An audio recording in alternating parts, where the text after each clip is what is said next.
नमस्कार दोस्तों, मैं आशुतोष श्रीवास्तव आप सभी का स्वागत करता हूं जीएसआरएम में।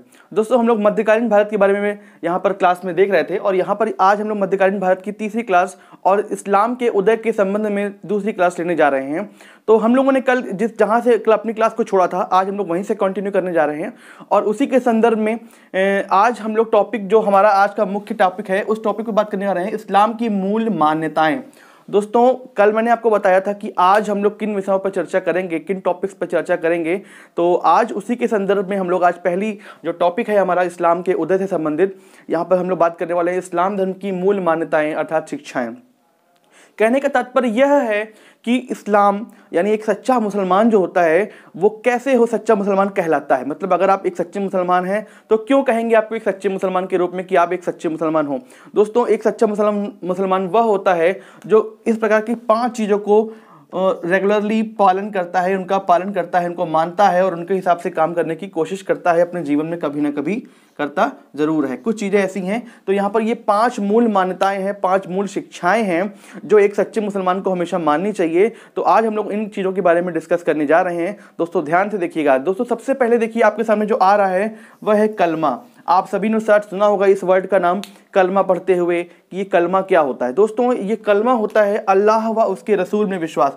कहने का मतलब यह है कि अगर आप एक सच्चे मुसलमान हैं तो आपका विश्वास उस अल्लाह पाक पर होगा और उसके अतिरिक्त आप किसी और भी चीज़ पर या किसी और अन्य जो चीज़ें हैं उन पर आप विश्वास नहीं करेंगे और आप हमेशा मांगने के लिए उसी के आगे हाथ फैलाएंगे, अपनी झोली को फैलाएंगे और आपका विश्वास उस अल्लाह और उसके रसूल में, रसूल अर्थात उसकी कही हुई बातों पर, उनके शब्दों पर आपका उनका पूरी तरीके से 100% आपका विश्वास होना चाहिए। यदि आप ऐसा नहीं कर रहे हैं तो आप एक सच्चे मुसलमान नहीं हो सकते। तो ये प्रमुख शिक्षा है सबसे पहली कि कलमा यानी आपको ईश्वर और उसके अल्लाह और उसके रसूल में विश्वास रखना ही होगा। दूसरा देखिए इंपॉर्टेंट चीज़ आ रही है दोस्तों, नमाज। नमाज आप सभी जानते हैं, हर एक मुसलमान नमाज ज़रूर पढ़ता है, लेकिन एक सच्चा मुसलमान वह होता है जो दिन में 5 बार अपनी नमाज को पढ़ता है। तो एक दिन में 5 बार नमाज पढ़ने वाला व्यक्ति एक मुसलमान, सच्चा मुसलमान कहलाता है। दोस्तों देखिए, 5 पहर की जो नमाज होती है, पहर अर्थात 5 पहर होते हैं दिन में, उन 5 पहरों की नमाज को अलग अलग बांटा गया है। देखिए दोस्तों, एक बार ध्यान से देखते हैं कौन कौन सी नमाज होती हैं, 5 पहर की जो नमाजें होती हैं। सबसे पहली जो नमाज का जो टाइम होता है वो होती है फजर की नमाज। दोस्तों, फजर की नमाज होती है जो कि आपकी सबसे सुबह की जो प्रातःकाल की जो नमाज होती है उसे हम लोग फजर की नमाज के नाम से जानते हैं। तो ये दिन की शुरुआत की सबसे पहली नमाज होती है जिसे हम लोग बोलते हैं फजर की नमाज यानी सुबह की नमाज। दोस्तों, इसको आप लोग याद रखिएगा, आपके नॉलेज को इम्प्रूव करने के लिए बहुत इंपॉर्टेंट चीज़ें हैं, कभी ना कभी आपको ये ज़रूर काम देने वाली हैं। दोस्तों देखिए, दूसरी जो इंपॉर्टेंट चीज़ आती है वो होती है जोहर की नमाज। सबसे पहले आपकी हो गई फजर की नमाज जो आपकी सुबह यानी प्रातःकाल की सबसे पहली नमाज होती है, दिन की सबसे पहली नमाज होती है। और दूसरी नमाज होती है जोहर की नमाज जिसे हम लोग दोपहर में करते हैं। यानी एक मुस्लिम व्यक्ति दूसरे यानी दोपहर के समय पर जो नमाज पढ़ने के लिए बैठा होता है यानी पढ़ता है उसे हम लोग बोलते हैं जोहर की नमाज। तो ये दिन की दूसरी नमाज होती है जोहर की नमाज। तीसरी नमाज देखिए बोलते हैं इसे असर की नमाज। असर की नमाज ये दोपहर के बाद और शाम के पहले के बीच की यानी शाम और दोपहर के बीच की जो एक वक्त होता है उस वक्त की जो नमाज होती है उसे में बोलते हैं असर की नमाज। दोस्तों, सबसे पहली हो गई फजर की नमाज, दूसरी हो गई जोहर की नमाज और तीसरी हो गई असर की नमाज। तो ये 3 इंपॉर्टेंट नमाज हो गई। सबसे पहले सुबह पर, दूसरी होती है दोपहर पर और तीसरी होती है जो शाम और दोपहर के बीच का जो वक्त होता है उस पर होती है, जिसे हम लोग बोलते हैं असर की नमाज। और चौथी होती है मगरिब की नमाज। मगरिब की नमाज ये होती है शाम के वक्त जो नमाज पढ़ी जाती है उसे हम लोग बोलते हैं मगरिब की नमाज। और लास्ट में जो होती है आपकी रात में होती है बोलते हैं ऐशा की नमाज। ये दिन की अंतिम नमाज होती है, ये हो गई आपकी ऐशा की नमाज। तो 5 पहर की नमाज हो गई, पहली आपकी सुबह, दूसरी दोपहर, तीसरी दोपहर और शाम के बीच का जो वक्त होता है उसकी, चौथी होती है आपकी प्रॉपर शाम की नमाज और लास्ट हो गई आपकी रात वाली नमाज। तो ये 5 नमाज हो गई हैं। देखते हैं एक बार फिर से इसको रिवाइज कर लेते हैं। सबसे पहली होती है फजर की नमाज, दूसरी होती है जोहर की नमाज, तीसरी होती है असर की नमाज, चौथी होती है मगरिब की नमाज और लास्ट होती है ऐशा की नमाज। दोस्तों, मैं आप लोगों से एक बात कहना चाहूँगा, यदि यहाँ पे कोई भी ऐसा व्यक्ति मुस्लिम व्यक्ति इसको देख रहा है और उसको लगता है कि मैं किसी एक पॉइंट को गलत तरीके से बोल रहा हूँ या किसी एक पॉइंट को गलत बता रहा हूँ, तो आप लोग अगर मुझसे पर्सनली कांटेक्ट में है तो आप मुझसे बोल सकते हैं, क्योंकि मैं जितना पढ़ पा रहा हूँ, जितना मैं समझ पा रहा हूँ, उसके हिसाब से मैं आपको ये बता रहा हूँ। तो दोस्तों ये देखिए, मैंने आपको ये 5 प्रकार की नमाज़ों को बताया है। फिलहाल हम लोग आगे बढ़ते हैं। तो देखिए 2 चीज़ें देखिए मूल शिक्षाओं में, जो 5 मूल शिक्षाएं हैं, उन मूल शिक्षाओं में सबसे पहले हम लोगों ने कलमा की बात कर ली, दूसरी हम लोगों ने बात कर ली नमाज की। ये नमाज भी 5 प्रकार से बटी हुई हैं, आप देख सकते हैं यहाँ पर, आप चाहें तो उसका नोट्स भी बना सकते हैं। अगला जो आता है ज़कात। दोस्तों ये इस्लाम की एक बहुत ही अच्छी सीख है, बहुत अच्छी बात है। हम लोग अक्सर इस्लाम को बहुत सारी बुरी चीज़ों के कारण से याद रख सकते हैं, लेकिन इस्लाम अपनी चीज़ों पर कुछ लोग बहुत मूल और अटल होकर के काम करते हैं। उसी में से एक ये जो चीज़ है, ये बहुत ही अच्छी चीज़ है इस्लाम की, जिसे हम लोग बोलते हैं ज़कात। अब आपके सामने एक प्रश्न आ रहा होगा कि आखिर ये ज़कात क्या है। शायद बहुत सारे लोग जानते होंगे या बहुत सारे लोग इसके बारे में एक प्रश्न आ रहा होगा कि ज़कात होता क्या है। दोस्तों ज़कात एक बहुत ही अच्छी, मतलब इस इस्लाम की सबसे अच्छी चीज़ों में एक है।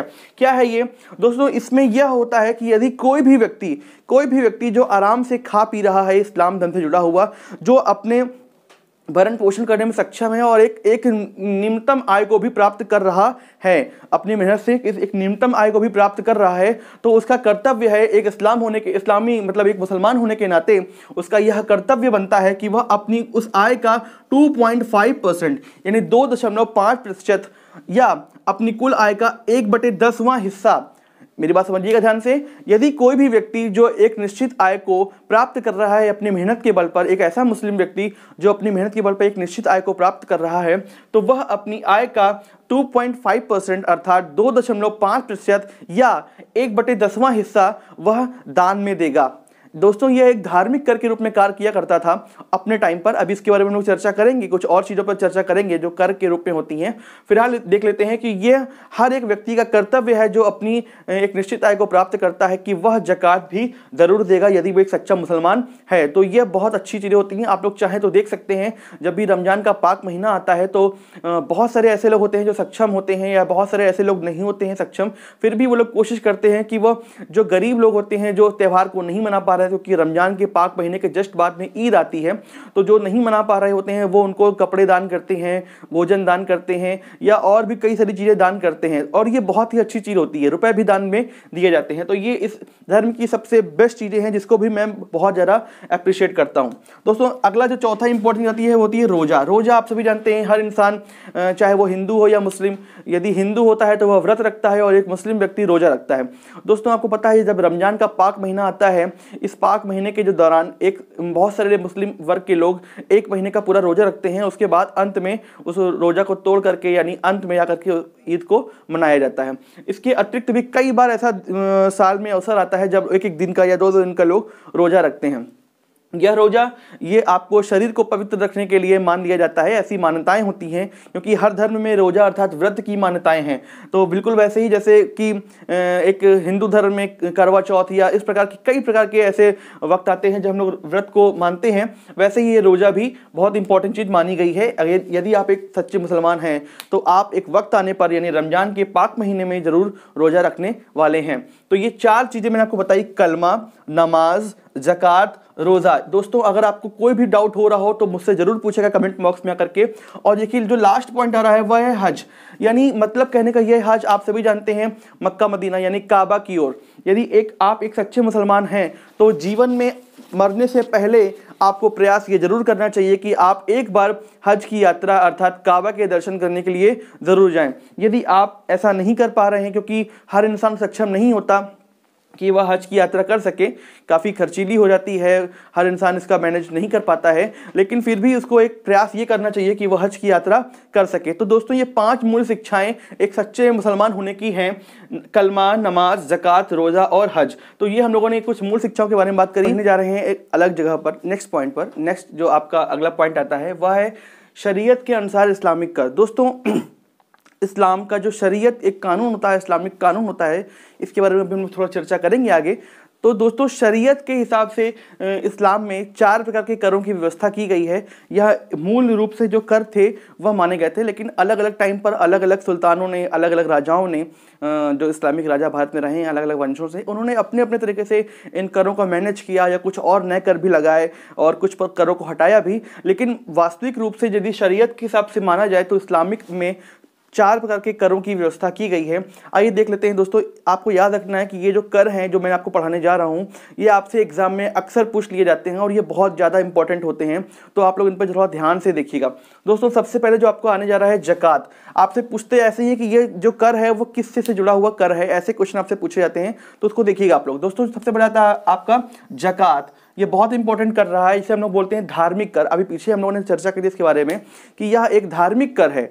इंपॉर्टेंट चीज़ है, यह एक धार्मिक कर है और धार्मिक कर है अर्थात इसमें हर एक इस्लामिक व्यक्ति का, हर एक मुसलमान व्यक्ति का यह कर्तव्य होता है, मैंने पीछे बताया, कि वह अपनी कुल आय का 2.5% या 1/10वां भाग दान में गरीबों के लिए हितों में लगाएगा। तो ये पहला आपको बताया मैंने। दूसरा जो इंपॉर्टेंट आपका कर आता है वह होता है खराज।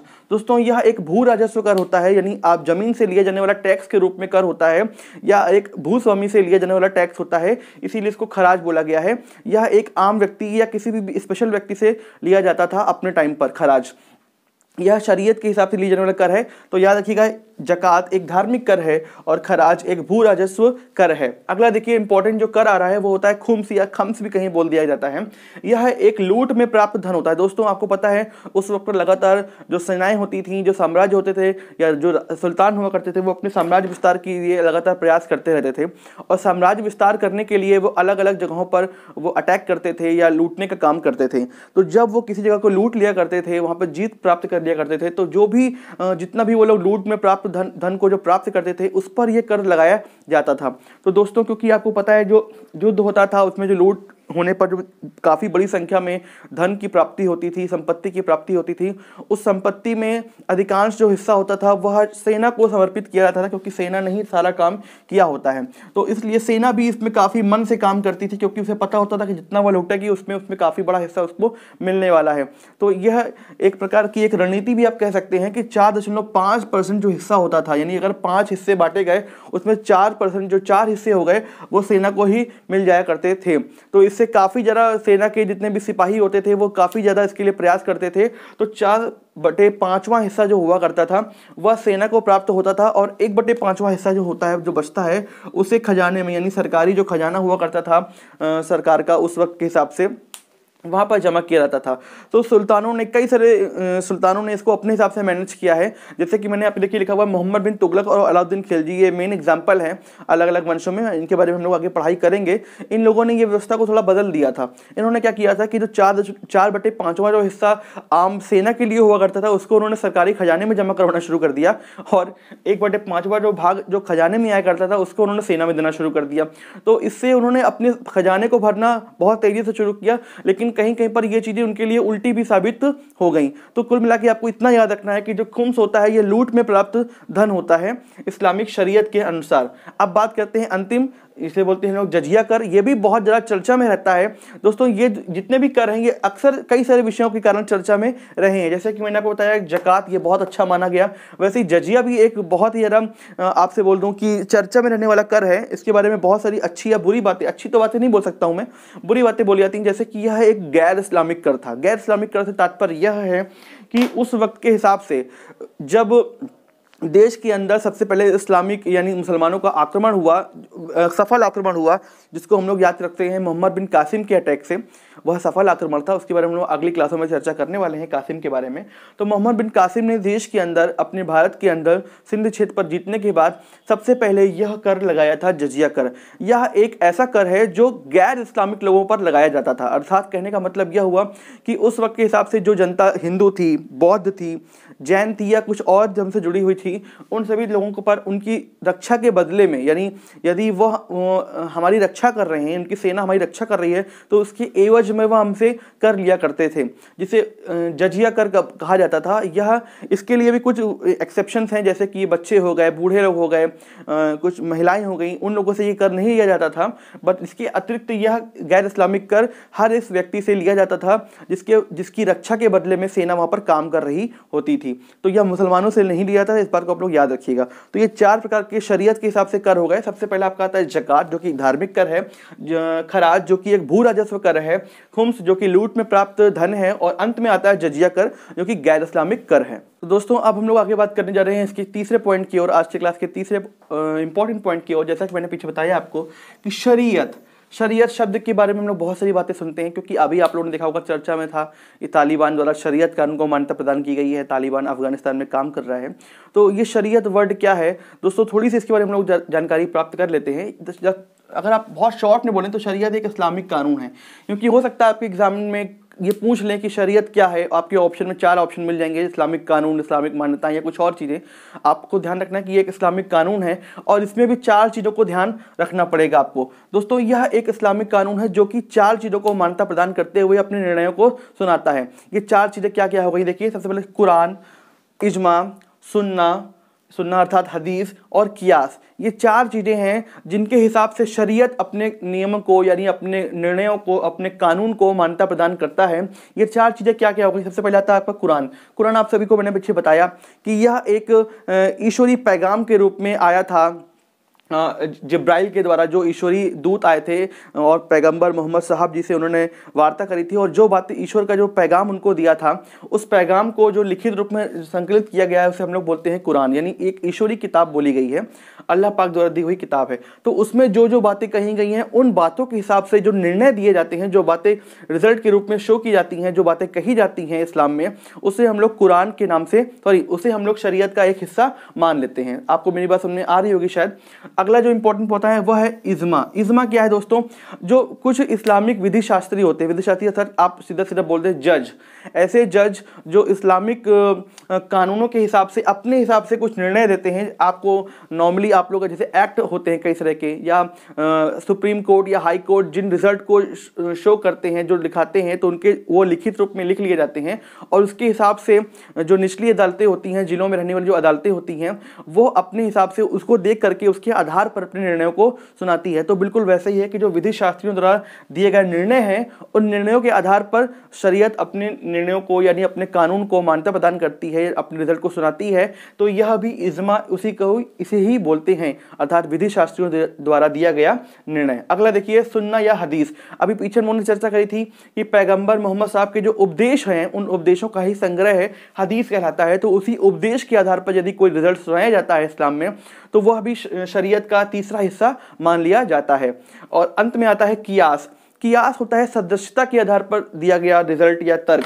जैसे कि आपको बहुत सिंपल है इसका मतलब आपको मैं समझाने की कोशिश करता हूँ कि आपने किसी चीज़ को देखा, किसी घटना को होते हुए आपने देखा, या कोई एक ऐसा एकदम से अपवाद बन के आ रहा है आपके सामने, कोई ऐसी एकदम से कंडीशन बन के आ रही है जिस पर आपको कोई भी इनमें तीनों में से कोई चीज़ आपको नहीं मिल पा रही है, कि ना इसमें ऐसी कोई चीज़ शो की गई है, ना ही इसमें कोई ऐसी चीज़ शो की गई है और ना ही इसमें शो की गई है, लेकिन फिर भी आपको रिजल्ट देना है। तो आपने अपनी आंखों के सामने यानी आपको जो समझ में आ रहा है उनके हिसाब से, और जो जो चीज़ें आपको और समझ में आ रही हैं उसके हिसाब से समझते हुए, अपने दिमाग का इस्तेमाल करते, अपने विवेक का इस्तेमाल करते हुए आप जो रिजल्ट दे रहे हो उसे हम लोग कियास बोलते हैं। तो उसको भी यहाँ पर शामिल किया गया है। तो दोस्तों ये 4 प्रकार के यहाँ पर शरीयत में, कानून में 4 प्रकार की चीज़ों को शामिल किया गया है। ये इंपॉर्टेंट चीज़ें हैं, इसको आप लोग गौर फरमाइएगा।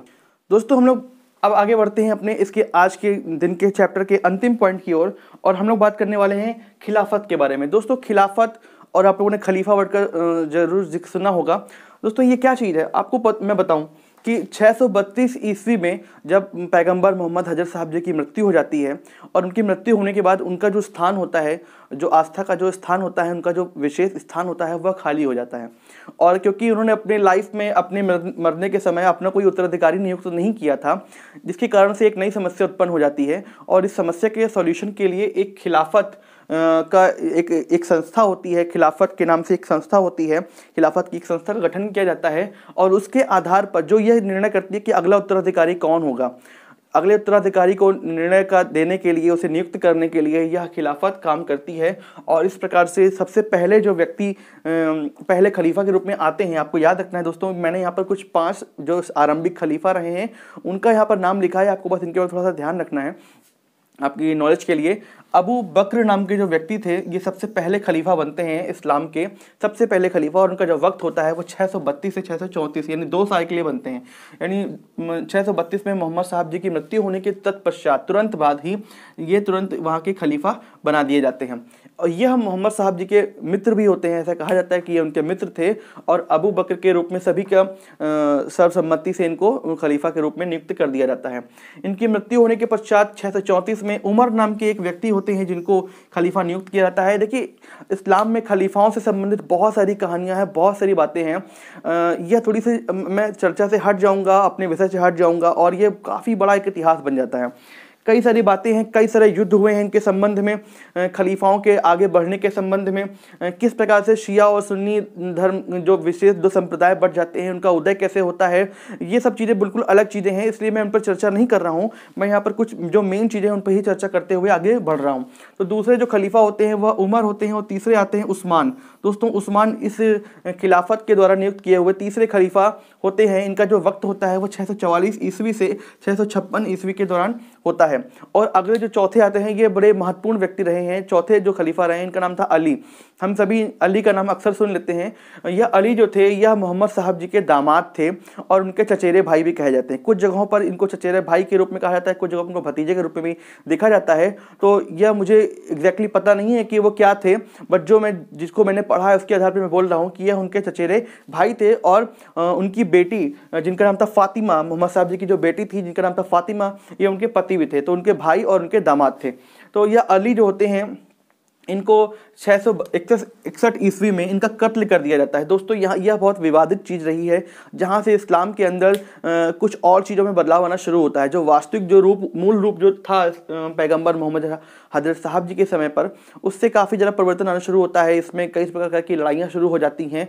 तो जो उस्मान जो थे, जो तीसरे खलीफा थे, उनके ही द्वारा कह सकते हैं कि उन्हीं के द्वारा षड्यंत्र के रूप में या उनके कुछ वंशजों के द्वारा षड्यंत्र के रूप में यह उनका अली जी का जो होता है उनका कत्ल कर दिया जाता है 661 में। और कत्ल करने के तत्पश्चात तुरंत बाद ही मुआविया जो पांचवें खलीफा के रूप में आते हैं, मुआविया जो कि उस्मान के ही एक रिश्तेदार होते हैं और शायद इनके द्वारा ही इनका कत्ल किया जाता है और यह एक नए खलीफा के रूप में बनकर आ जाते हैं। और कहा यह जाता है कि इसके बाद से ही उम्मयद वंश का आरंभ शुरू हो जाता है। खलीफा तो उसके बाद बहुत सारे आते हैं, इस पर कभी हम लोग चर्चा करेंगे। तो उम्मयद वंश का आरंभ शुरू हो जाता है। कई सारे इतिहासकार ऐसा मानते हैं, कुछ जगहों पर यह भी लिखा है कि अबू बकर के नाम के समय से भी उम्मयद वंश का आरंभ हो जाता है। लेकिन अगर मैं कहूँ कि यहाँ से एक नई चीज़ शुरू होती है, एक नई रास्ता शुरू हो जाता है, एक नई राह शुरू होती है, इसे हम लोग उम्मयद वंश के नाम से जानते हैं। इसके बाद से कुछ और विवाद बढ़ते हैं और चीज़ें होने के बाद यहाँ पर से शिया और सुन्नी धर्म का उदय होना शुरू हो जाता है, अलग अलग चीज़ों में बंटना शुरू हो जाता है।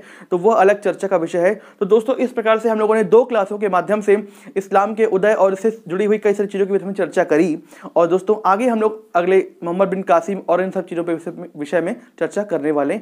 क्लास कैसी लगी आप कमेंट बॉक्स में जरूर बताइएगा। तब तक के लिए हम लोग मिलते हैं नेक्स्ट क्लास में।